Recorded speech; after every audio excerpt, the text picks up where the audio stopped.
Hi everybody, my name is Joseph Worowski, also known as Hemet_Proto_X. I'm here to interview Mpower.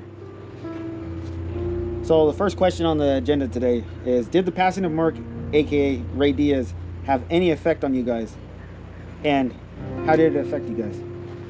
It affected us a lot because of him, we were able to get the technical details that we needed so we could start building our Eclipse. We are building our Eclipse. So he was the only one that was able to actually lend us a hand. Everybody else didn't really accept us. They thought we were some Bobby on wannabes, or some trying to seek fame.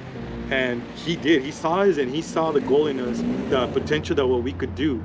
And because of that, we owe him a lot, And because of him, we were able to meet you.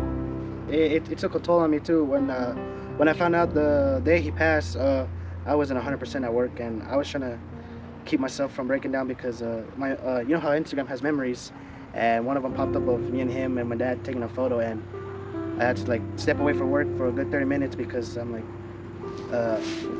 because of him, I was able to get close to the Fast and Furious Eclipse, the RX-7, and the Green Eclipse, which has always been my dream car. And we even got to meet Fit Rich and the other replica builders that I didn't think I was able to meet. And because of him, I have mad respect for him, even though there's a lot of things that he did wrong. But at the same time, we're human. We all do mistakes. So I really didn't see him in a negative way. I saw him more as the positive way because, for one, he really didn't have to take us in, but he did. And it kind of reminds me like the Fast and Furious family, like how Dom took in Jesse and Leon. First movie. Was Mpower ever Merc's boys? To be exact, no. How did Mpower get started? Mpower got started because they wanted to do something positive for the community, and we started helping people move, like whether it was elderly or somebody that they were just needing help because nobody was able to help them out to move. So we started helping people out and helping them move. That's how Mpower got started.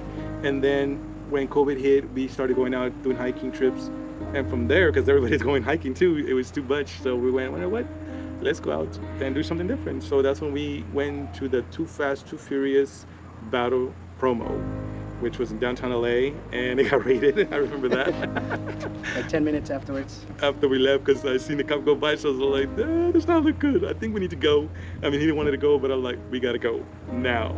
I don't like this cop. He's very sus. So we took off, and then later on we saw that, they got raided. So it was a good thing we take off.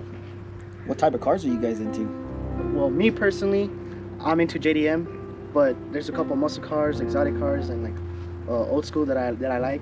I'm not saying I don't like that genre, but I prefer JDM, like Tron right here, because I grew up with the Fast and Furious, and all I've known for is just JDM. And I played Midnight Club 3, Need for Speed. I think it was also a Gran Turismo 4.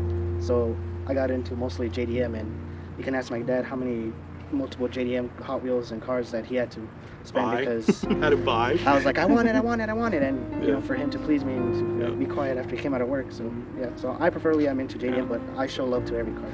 Well, technically it was my fault because that was the thing that was hot, and that's why I got him into it. But me personally, it depends. Sometimes where I want to get in. Sometimes I want to get into some muscle, sometimes some lowriders. Sometimes like old school classic, super hot rod type of thing. And sometimes we want to go crazy, GTR. It's all this exotics too. So it just depends basically on the day or the day I'm having. Sometimes you want to be raging, you want to go full blast, and you just go Mopar all the way. So it just depends on on the type of mood of the day. True. Do you guys have any beef with anybody? Besides my ex-girlfriend. No, I'm just kidding. But to be exact, not that I'm aware of, and if we are, we're not aware of it. But overall, that I know, not really. We don't have beef with nobody, but people, they're always not gonna like you for any little reason. It could also be based on the way you look, the way you say hi, or sometimes because of what you stand for, or because they saw you at a muscle car, they saw you at an old school classic. But all I gotta say is there's like a Mexican saying, no soy monedita de oro para caerles bien a todos. It's the truth though. Sometimes, you're not gonna please everybody. You're just gonna have to go with whatever you go with, some people are always gonna have something against you. Sometimes they might be, oh, you messed up your car, you should have done that to your car, it looks too cartoony, or you did this, you did that. It's just the way it's gonna be. Some people are just gonna be very picky. Yep, that's 100% right. Because even me competing in the highest level of the car show scenes and all that stuff, you see that a lot. Some people don't like my car because it has a lot of lights. Some people don't like it because it's stuck in an era. And therefore, at the end of the day, I'm building the car for myself, Indeed. not anybody else, not the judges, Exactly. not anybody. So therefore, I take pride in what I've built myself. And now, do you guys envy anybody? We do not envy anybody. We never envy anybody.